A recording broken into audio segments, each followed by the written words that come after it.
Hello my dear friends, सभी को good evening. मैं Deep Arora, director my visa overseas Ghumar Mandi Ludhiana से। आज आपके सामने जो कमिटमेंट होती है हमारी हर फ्राइडे 5 o'clock आने की, तो वो पूरी करते हुए और कोशिश सबसे पहली यही कि आप सभी को एजुकेट किया जाए, अवेयर किया जाए इमिग्रेशन के बारे में, माइग्रेशन के बारे में, ताकि कोई भी क्लाइंट, कोई भी स्टूडेंट, कोई भी पेरेंट्स अपने टाइम में जहाँ पर वो अपने बच्चों को बाहर भेजना चाहता है या खुद बाहर जाना चाहते हैं, उनको एटलीस्ट मालूम पड़े कि इमिग्रेशन होती क्या है, माइग्रेशन होती क्या है, वर्क परमिट कैसे लगता है, इतना आसान है या डिफ़िकल्ट है, जो रेजिडेंस ऑफ परमानेंट हैगी है वो कैसे होती है। तो ये सारी चीज़ें आपको समझनी पड़ेंगी। आज के जो सेशन में एक सबसे अच्छी बात होगी कि वर्ड अपडेट तो हम बात करेंगे, साथ में बात करेंगे कि जो शेंगन कंट्रीज़ के लिए मुझे मैक्सिमम कॉल आती है कि सर किस कंट्री में अप्लाई करें कि हमारा वीज़ा ना रिफ्यूज़ हो। देखो, वीज़ा आना ना आना, रिफ्यूज़ल होना, अप्रूव्ड होना, ये एम्बेसी के हाथ में होता है, बट हमारे जो आंकड़े बोलते हैं, हमारे स्टैटिस्टिक्स जो हैं वो बोलते हैं। And we always try your best कि जब हम आपसे कोई डाटा शेयर करें तो that should be based on facts. तो शेंगन कंट्रीज़ के बारे में बात करेंगे कि कौन कौन सी कंट्रीज़ आपको वीज़ा बड़ी आसानी से दे सकती हैं और रिफ्यूज़ल के जो रेशो है या उनका रेट है वो बहुत कम होगा। इसके साथ ही हम बात करेंगे कि जो बहुत लीस्ट पॉपुलेटेड कंट्री हैं ऑल ओवर द वर्ल्ड, और उसके बारे में बात करेंगे। फिर हम लोवेस्ट जो क्राइम कंट्रीज़ हैं, जहाँ पर क्राइम माइनर होता ही नहीं है, उसके बारे में बात करेंगे। फिर जो लोग जिन जिन कंट्रीज़ में मैक्सिमम विजिट किया उन्होंने, उन कंट्रीज़ के बारे में बात करेंगे।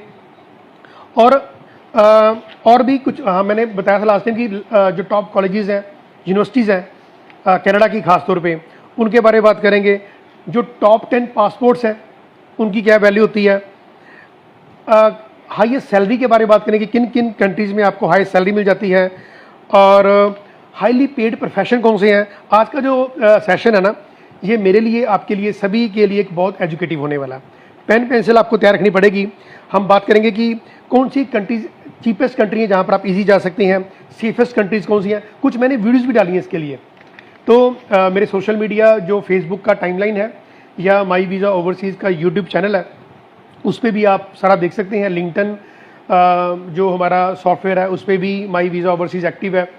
एंड बाकी इंस्टाग्राम तो है ही है, ट्विटर है ही है। तो ऑल ओवर जितने भी सॉफ्टवेयर्स हैं सोशल नेटवर्किंग के, उसमें सभी में आपको माई वीज़ा ओवरसीज़ की जो प्रेजेंस है वो नज़र आएगी। तो ये बातें तो हम करेंगे। पहले सबसे पहले वर्ड अपडेट के बारे में बात करते हैं, और उससे पहले बात करेंगे कि माई वीज़ा ओवरसीज़ घुमार मंडी लुधियाना से ऑपरेट कर रहा है, और सेकंड ऑफिस हमारा श्री गंगानगर राजस्थान में है, जो कि एच ब्लॉक की डिग्गी पे है। आप जब राजस्थान श्री गंगानगर आप जब एंटर करते हो बस स्टैंड में, तो जस्ट हाफ किलोमीटर पे ही हमारा ऑफिस है। IELTS क्लास आप ले सकते हैं। मिस्टर सिकंदर अरोड़ा वहाँ पर आपको इसकी गाइडेंस दे सकते हैं। इमिग्रेशन के बारे में आपने बात करनी हो तो सिकंदर अरोड़ा से बात कर सकते हैं। फिर भी आपको कोई बात नहीं समझ आती तो आप मुझे फ़ोन कर सकते हैं। मेरा जो कॉन्टैक्ट नंबर है 9815873700 है। 10 to 6 मैं आपके कॉल्स लेने की कोशिश करता हूँ। यदि मैं कॉल्स मिस कर जाता हूँ तो आप मुझे टेक्स्ट कर सकते हैं, व्हाट्सअप कर सकते हैं, तो मैं आपको उसके अकॉर्डिंग उसका जो रिप्लाई है वो कर सकता हूँ। तो बात करते हैं सबसे पहले वर्ड अपडेट के बारे में। कनाडा बड़ी हॉस्ट डेस्टिनेशन है, तो सबसे पहले इसी कंट्री को उठाएंगे। तो सबसे बड़ी खुशखबरी ये है कि कनाडा ने अब वीज़ाज़ हैं वो देना शुरू कर दिए हैं। वीज़ा देना शुरू कर दिए का मतलब ये होता है कि कई चीज़ें वहाँ पर लीनियंसी मोड पे आ जाती हैं। अब हर कंट्री को लेबर की भी ज़रूरत पड़ती है, हर कंट्री को स्टूडेंट्स की ज़रूरत पड़ती है, हर कंट्री की ज़रूरत पड़ती है कि वो ओवरसीज़ लोगों को अपनी कंट्री में बुला के अपनी इकॉनमी को डेवलप करें, GDP उनकी डेवलप हो और वो प्रॉस्परस कंट्री में आ जाए। तो कनाडा को लेबर की शॉर्टेज है, ऑस्ट्रेलिया को लेबर की शॉर्टेज है। तो नो डाउट कि आप जब वहाँ पर स्टडी करने जाते हो तो आपको जो काम करने का जो चांसेस है वो ज़्यादा हो जाता है कि आपको वर्क परमिट है वो बहुत इजी मिल जाते हैं। तो कनाडा आपको वेलकम कर रहा है, चाहे वो स्टडी परमिट हो, चाहे रेजिडेंसी हो, वर्क परमिट हो, तो उसके लिए आप कनाडा के द्वार आपके लिए खुल गए हैं। टूरिज्म के लिए आप अभी मत जाइए, विजिटर वीज़ा के बेसिस पे आप जा सकते हैं। कोई स्पेसिफिक पर्पस है तो you can move to Canada. तो उसके लिए आपने कोई भी गाइडेंस लेनी हो, आप माई वीज़ा ओवरसीज़ के ऑफिस में मुझे अपॉइंटमेंट लेके मेरे साथ बैठ सकते हैं।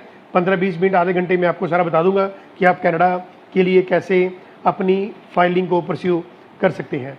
उसके बाद बात करते हैं ऑस्ट्रेलिया के बारे में। ऑस्ट्रेलिया में न्यू साउथ वेल्स में द्वार खुलने जा रहे हैं और बाकी क्वांटस की जो फ़्लाइट्स हैं वो भी खुल गई हैं। मैं सोशल मीडियाज़ में ऐसी जो डिटेल्स हैं वो डालते रहता हूँ। आप मेरा स्टेटस चेक करते रहा करिए। मेरा जो मोबाइल का स्टेटस है, व्हाट्सएप स्टेटस है और फेसबुक का स्टेटस है, उसमें हमारी पूरी कोशिश होती है कि एक दिन में जो भी नई चीज़ें आती हैं वो आपसे शेयर करते रहें। सेकंड, जो भी हमें कोई चीज़ नहीं मिलती है इमिग्रेशन में या माइग्रेशन में, तो वो हम सोशल मीडिया में शेयर करते रहते हैं। जैसे मैंने कुछ वीडियोज़ डाली, जैसे मैंने कहा कि टॉप पासपोर्ट कौन कौन से हैं, टॉप प्रॉस्परस कंट्रीज़ कौन सी हैं, चीपेस्ट कॉलेजेस कौन से हैं, यूनिवर्सिटीज़ कौन सी हैं, वो आप माई वीज़ा ओवरसीज़ के यूट्यूब चैनल पे जाके देख सकते हैं। पर उसके बारे में मैं आज आपको 15-20 मिनट इसके बारे में बात करेंगे। ओके, सो न्यूजीलैंड की बात करें तो अभी उसके डोर्स ओपन नहीं हुए हैं। ऑस्ट्रेलिया के लिए मैं आपको बता रहा था कि आप विजिटर वीज़ा के लिए भी वहाँ पर जा सकते हैं, बट नो डाउट कि अब वो थर्ड पार्टी का काम कंप्लीट हो गया, पर आपको वैक्सीनेटेड होना पड़ेगा। आपका जो पासपोर्ट है वो वैक्सीनेटेड हो जाए तो फिर आप ऑस्ट्रेलिया जा सकते हैं। फ़्लाइट्स खुल रही हैं। नवंबर के मिड में ये सारा जो प्रोसेस है वो बड़ा स्मूथ हो जाएगा और जो स्टूडेंट्स पिछले 1-1.5 साल से वेट कर रहे हैं उनका इस साल में जो वेटिंग पीरियड है वो ऑलमोस्ट कंप्लीट होने जा रहा है। 2022 जनवरी में मुझे लगता है, मेरा पर्सनल व्यू है कि ऑस्ट्रेलिया मैक्सिमम अपने डोर्स है वो ओपन कर देगा। न्यूजीलैंड मैंने बताया कि अभी उसके लिए थोड़ा वेट करना पड़ेगा। यूके अभी आप स्टडी परमिट पे भी जा सकते हैं, विजिटर वीज़ा पे भी जा सकते हैं, टूरिज्म के बेसिस पे भी मत जाइए।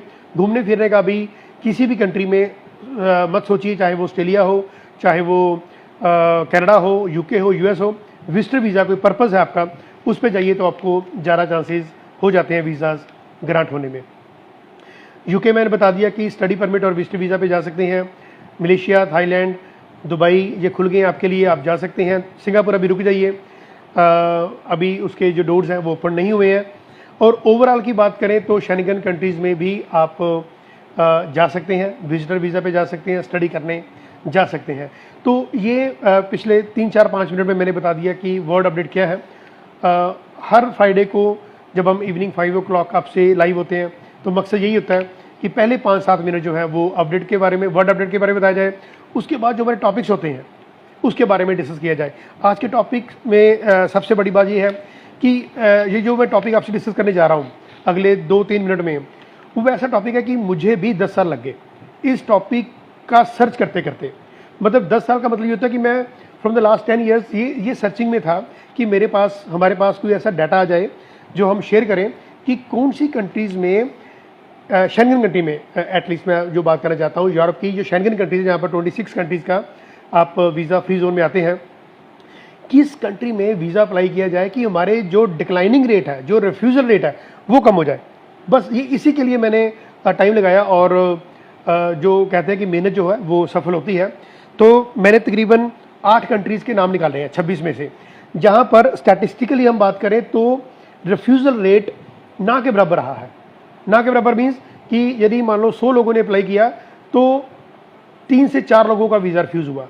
अब 3 से 4 लोगों का वीज़ा रिफ्यूज़ होने का मतलब ये हो सकता है क्योंकि हो सकता है डॉक्यूमेंटेशन जो है वो प्रॉपर ना हुई हो, ITR जो होती है, जो सोर्स ऑफ इनकम है वो प्रॉपर ना शो किया हो, बैंकिंग ना शो की हो, या और कई फैक्टर्स होते हैं, उनके पास कोई प्रॉपर्टीज़ का कोई कंसर्न हुआ हो। तो ऐसे कई फैक्टर्स होते हैं। तो उनको मैं आपको बताना चाहता हूँ कि इन फैक्टर्स को भी हम दरकिनार कर दें तो फिर भी वीज़ास के चांसेस किसमें सबसे कम रहे हैं वो बताऊंगा। सबसे पहले मैं बात करता हूं ग्रीस की। ग्रीस में यदि मैं 2018-19 का डाटा निकालूं तो 4.5% जो लोगों का वीज़ा रिफ्यूज़ हुआ। मतलब 4.5 का मतलब ये होता है कि जिन 100 लोगों ने मान लीजिए वीज़ा अप्लाई किया तो 4.5 लोगों का मतलब या 5 लोगों का वीज़ा जो है वो रिफ्यूज़ हुआ, तो 95 लोगों का वीज़ा लग गया। मतलब मोटी मोटी बात करूं तो अप्रॉक्सीमेटली 5% रिफ्यूज़ल रही है ग्रीस में। तो ग्रीस आपके लिए एक ऐसा कंट्री है जहां पर आप वीज़ा अप्लाई करें तो chances of getting of visa would be at higher end. उसके बाद बात करते हैं लग्जमबर्ग की। लग्जमबर्ग में जो वीज़ा रिफ्यूज़ल रेट है वो 3.7% रहा है। मतलब 4.5 से मैं आगे करूं तो 3.7, मतलब 100 लोगों में से तकरीबन 4 लोगों का जो वीज़ा है वही रिफ्यूज़ हुआ, 96 लोगों का वीज़ा लग गया। उसके बाद मैं बात करता हूं चेक रिपब्लिक की। चेक रिपब्लिक में भी ऑलमोस्ट 3.5% की रिफ्यूज़ल रही है। तो इसका मतलब यही हुआ कि 100 में से 96 लोगों का जो वीज़ा है वो लग गया। अब ये डाटा जो है ना, ये बड़े इंपॉर्टेंट डाटाज हैं, ये इतना आसान नहीं रहता ख़ास तौर पे लाइव होकर ऐसा बोलना। तो कुछ ऑथेंटिकेट डाटाज हमारे पास होते हैं, हमने भी गूगल से सर्च किया या और हमारे जो सर्च इंजन होते हैं उनसे हमने सर्च किया, जो हमारे जो लोग वहाँ पर बैठे हैं, वहाँ पर जो सिटीज़न हैं उनसे भी हम डाटा शेयर करते रहते हैं। तो ये इसमें थोड़ी सी मेहनत लगी होती है। तो ये आप समझ लीजिए कि ये जो मैं कंट्रीज़ बोल रहा हूँ ये आपके लिए एक बून, एक वरदान साबित होगी कि इन कंट्रीज़ में यदि आप वीज़ा अप्लाई करते हैं तो चांसेस ज़्यादा रहते हैं। इसके बाद मैं यदि बात करूँ, मैंने ग्रीस के बारे में बात कर दिया और लग्जमबर्ग के बारे में बात किया, चेक रिपब्लिक के बारे में बात किया। अब मैं बात करना चाहता हूँ आइसलैंड के बारे में। अब आइसलैंड एक ऐसा कंट्री है, मैं आपको बता नहीं सकता कि इसका minimum crime rate, high visa rate, और बात करें कि यदि सैलरी की बात करें, हाईएस्ट सैलरी पेड, तो आइसलैंड एक ऐसा कंट्री है शेंगन एरिया में जहाँ पर आपको बड़ी मतलब पीसफुल कंट्री है, पीस ऑफ माइंड वहाँ पर आपको बहुत मिलेगा। तो आइसलैंड का जो वीज़ा रिफ्यूज़ल रेट रहा है वो सिर्फ 1.7% है। 1.7% का मतलब मोटा मोटा मतलब है कि 100 में से 2 लोगों का वीज़ा ऑलमोस्ट रिफ्यूज़ हुआ, 98 लोगों का वीज़ा लग गया। उसके बाद मैं बात करूं स्लोवाकिया की। स्लोवाकिया में भी अप्रॉक्सीमेटली 1.2% लोगों का जो वीज़ा है वो रिफ्यूज़ हुआ।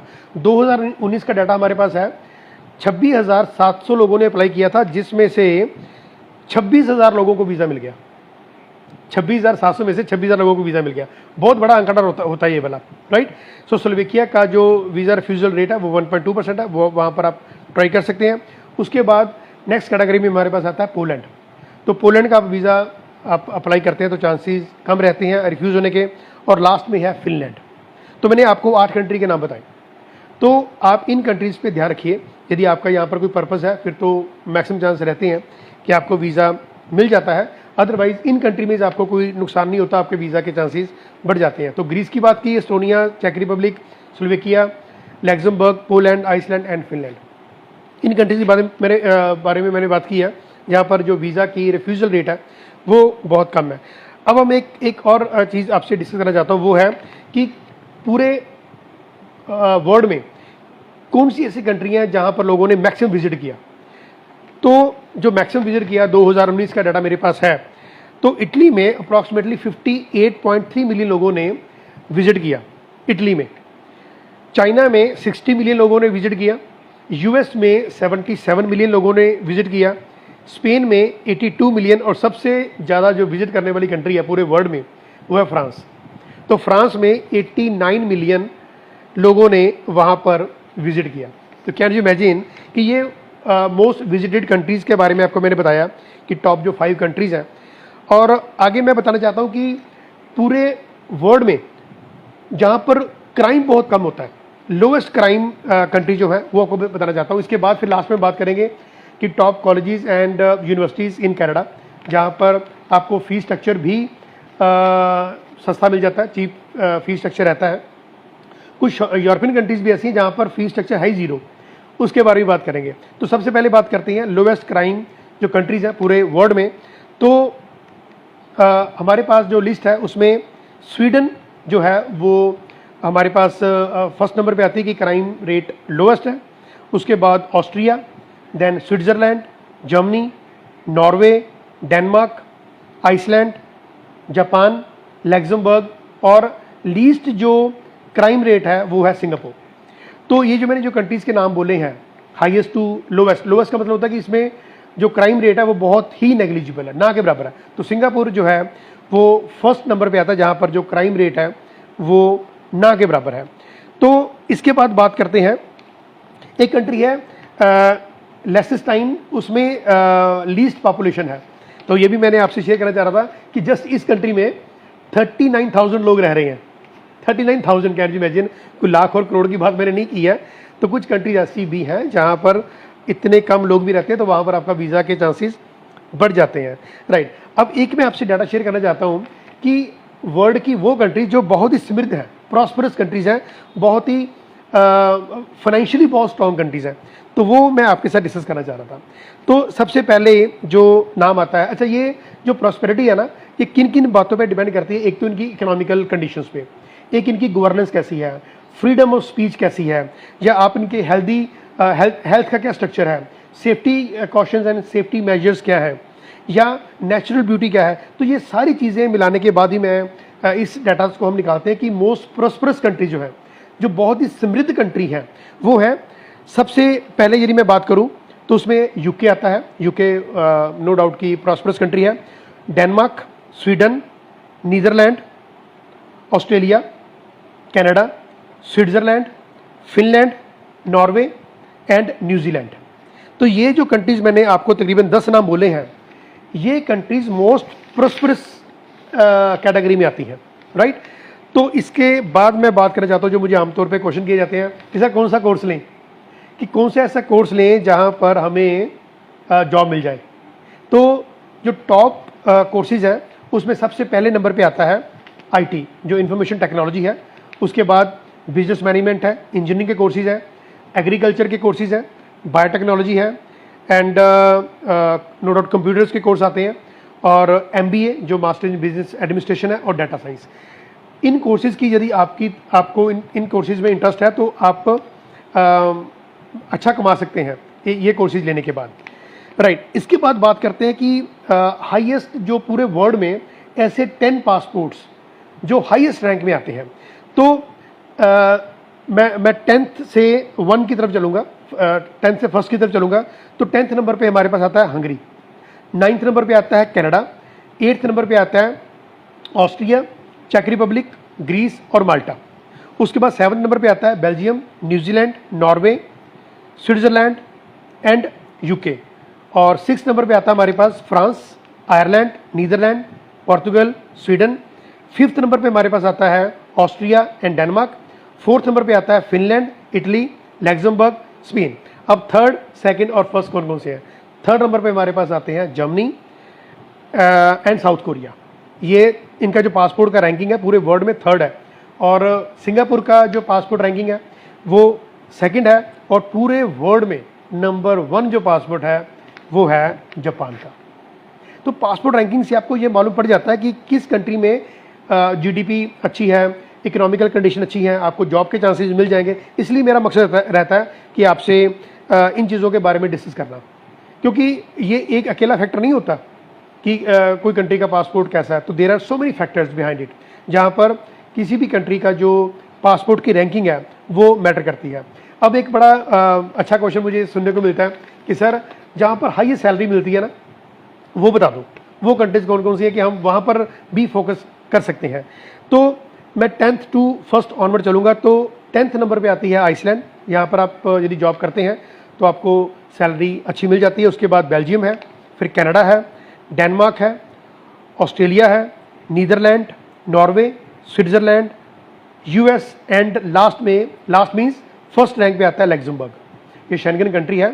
तो लग्जमबर्ग में यदि आप काम करते हैं तो यहाँ पर जो पर आवर वेजेस है वो ज़्यादा है, प्लस आपको जो वर्क राइट्स हैं, जो वर्किंग कंडीशंस हैं वो अच्छी मिल जाती हैं। इससे बात करते हैं कि वो ऐसे प्रोफेशन जहाँ पर हमें अच्छा पैसा मिल जाता है। मतलब यदि हम वो प्रोफेशन में आ जाएं तो हमें पैसा बहुत मिलेगा, हमें सैलरी बहुत अच्छी मिल जाएगी। तो हाईली पेड जो प्रोफेशन है उनमें सबसे एक नंबर पे आता है अकाउंट्स।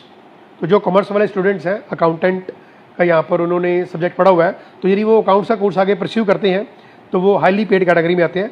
ट्रकर्स भी हाईली पेड में आते हैं। नर्सिस जो बिजनेस एनालिसिस्ट करते हैं वो प्लस इंजीनियर्स, डेंटल के जो डॉक्टर्स हैं उनकी सैलरी है वो बहुत हायर लेवल पे रहती है।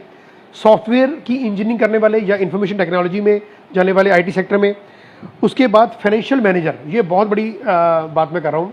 फाइनेंशियल मैनेजमेंट का मतलब होता है कि किसी कंपनी को आपने उसका फाइनेंशियल मैनेजमेंट कैसे करना है, क्योंकि चाहे घर हो, चाहे आपका सिटी हो, चाहे स्टेट हो, चाहे कंट्री हो, तो फाइनेंशियल मैनेजमेंट जिसके हाथ में आ गई और सही कर गया तो वो हाईली पेड कैटेगरी में आता है। और last but not the least, doctors की जो कैटेगरी है वो हाईली पेड कैटेगरी में आती है, राइट। तो कुछ कंट्रीज में आपको मैं बताना चाहता हूँ कि जिन कंट्रीज में आप जब जाते हैं तो आपको चीपेस्ट कॉस्टिंग होती है। चीपेस्ट कॉस्टिंग का मतलब ये होता है कि इन कंट्री में यदि आप जाएंगे तो जो फीस स्ट्रक्चर है वो बहुत आपको कम पे करना पड़ेगा। जैसे नॉर्वे है, इसमें यहाँ पर कई कॉलेजेस यूनिवर्सिटी जहाँ पर ट्यूशन फीस नहीं है, ज़ीरो ट्यूशन फीस है।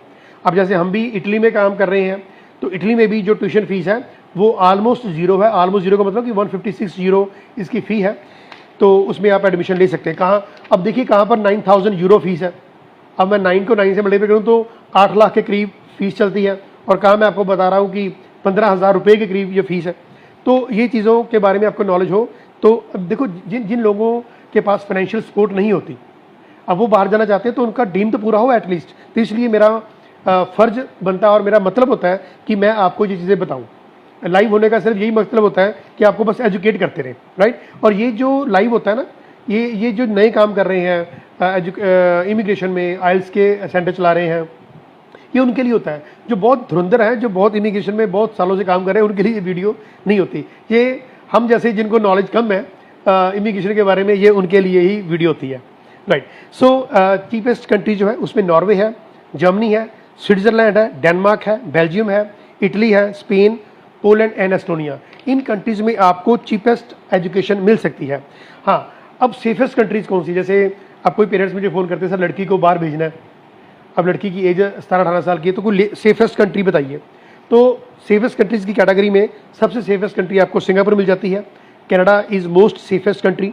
डेनमार्क है, ऑस्ट्रेलिया है, पोर्तुगल है, न्यूजीलैंड है एंड आइसलैंड है। ये सारी जो मैंने कंट्रीज़ बताई हैं ये सेफेस्ट कंट्रीज़ की कैटेगरी में आती हैं, राइट।